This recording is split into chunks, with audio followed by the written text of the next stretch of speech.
a time I'd been building my castle of love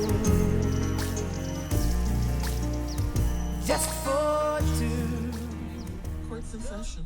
Ladies and gentlemen, it is Judgment Mondays. The best judge, my friend, in all of television. The best judge on TV, Judge Greg Mathis. Yes, sir. What's up with you, Judge? My man, how y'all?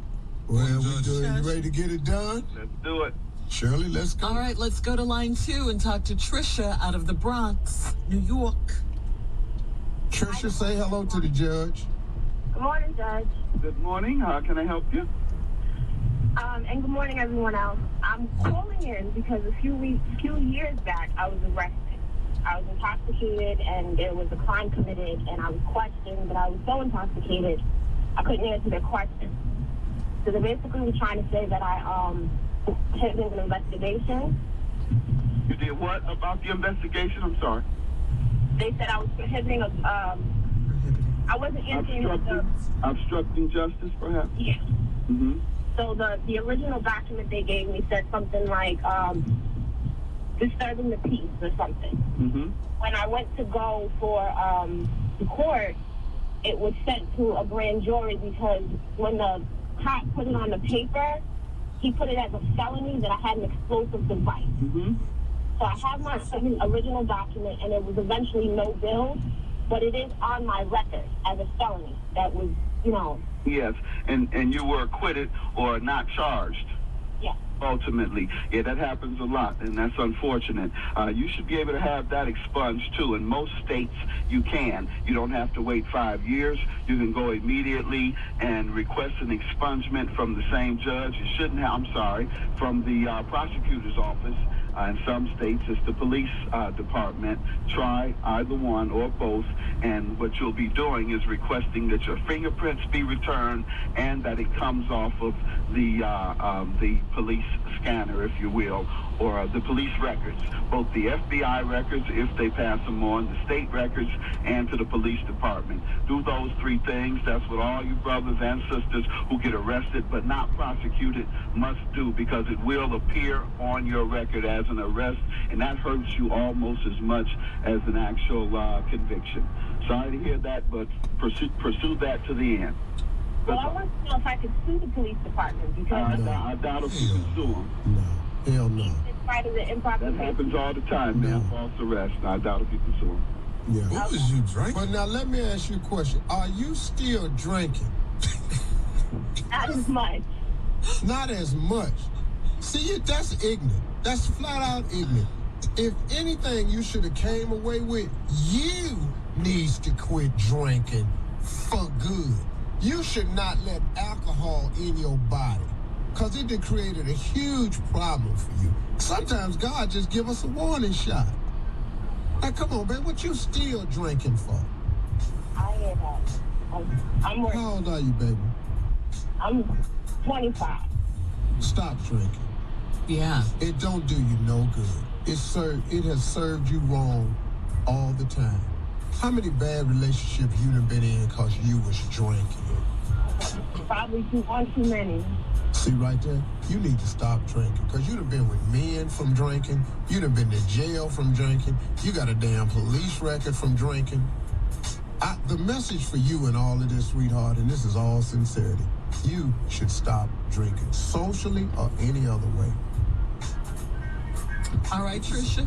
Get you some Sprite. Sprite is good. I like Sprite. Coming up, we have some music from John Legend, and we'll take drinking more your of your legal questions with Judge Greg Mathis. 18 after. All right, line 1. Let's go to Kakia, I think it is, out of Jacksonville. Kaki, say hello to Judge Mathis. Kaki. Good morning. Thank you all for taking my call. I've been stressing out. Just say hello to the judge, baby. Everybody. Good morning, Judge Mathis. Good morning. How can we help with some of that stress there? First of all, I'm just embarrassed to admit that I'm suffering from postpartum. That's all right. That's what you're embarrassed about.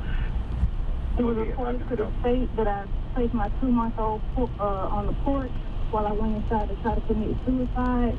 That wasn't true. I checked myself into the mental hospital because I was having suicidal thoughts. Well, there was a shelter hearing placed while I was in the hospital, and my children were temporarily removed from my custody. Last Thursday, I had a court hearing, and my attorney and I thought it was going to be an easy open and close case. So my ex-husband is trying to close the case. And I have all the documents and proof that I didn't do it and everything, but they're not even listening to my attorney. She's being, like, stepped on and crushed because I did in 2003 had a suicide attempt. I slit my wrist, and that was also a postpartum. I hadn't had it since. So they're saying it's a pattern. And I've been in the military for 15 years. I'm still active duty, but base won't help me because they said they don't do dependency cases. What to do? Yeah, well, it sounds like you speak pretty well for yourself, and I would hope that the lawyer would allow you to speak in court to the judge. Has that occurred when you're at your hearing? No, sir, not yet. We're supposed to have another hearing on the 28th. Why don't you ask the lawyer to allow you to address the court directly? You sound pretty convincing, but I must tell you, the judge is always going to err on the side of safety, meaning if he's going to make a mistake, he's going to make a mistake in being too safe. And that may be what's going on. But try and convince him at your next court hearing. This is a tough one, but do your best, and God bless you. Keep your health and keep your faith and keep your hand in God's hand. Hey, let me ask you a question, ma'am. Yes, sir. Do you pray? Yes, sir. Let me ask you a question. When you ask God for stuff, give me an example of what you asking him for. I tell him to first to forgive me for what I've done, and then I ask him to watch over all the troops and watch over my children, and to please know my heart and know that I'm good. And just to grant me my children. I don't ask so much from God or anybody else. Okay, listen to me. Do yourself a favor. When you ask God for forgiveness, you ain't got to keep asking. So take that off the prayer list. And then this thing about praying for the troops and all this here, that's good too, but you got a personal problem that you want to deal with. Once you ask for forgiveness, he's giving it to you. What I want you to do is, I want you to ask God to touch hearts on your behalf. If God knows that your heart is true, what you ask God for is to touch hearts on your behalf. That helps. See, that gives God an understanding of what you want. See, if you want God to know that your heart is true, he know that. That's your prayer, he answers it.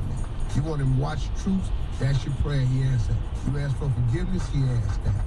But you got to ask for the touching of hearts on your behalf so that you can, again, be the mother that you know that he made you to be. That's it.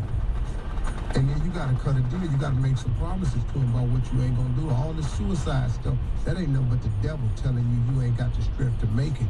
But at the same time, you steady talking to God. Now, either you got the strength because you got God or you ain't. Now, this is a choice you got to make up. But you got to stop this here because that's the devil in them thoughts about you taking your life. We'll be back. Yeah, we'll be back.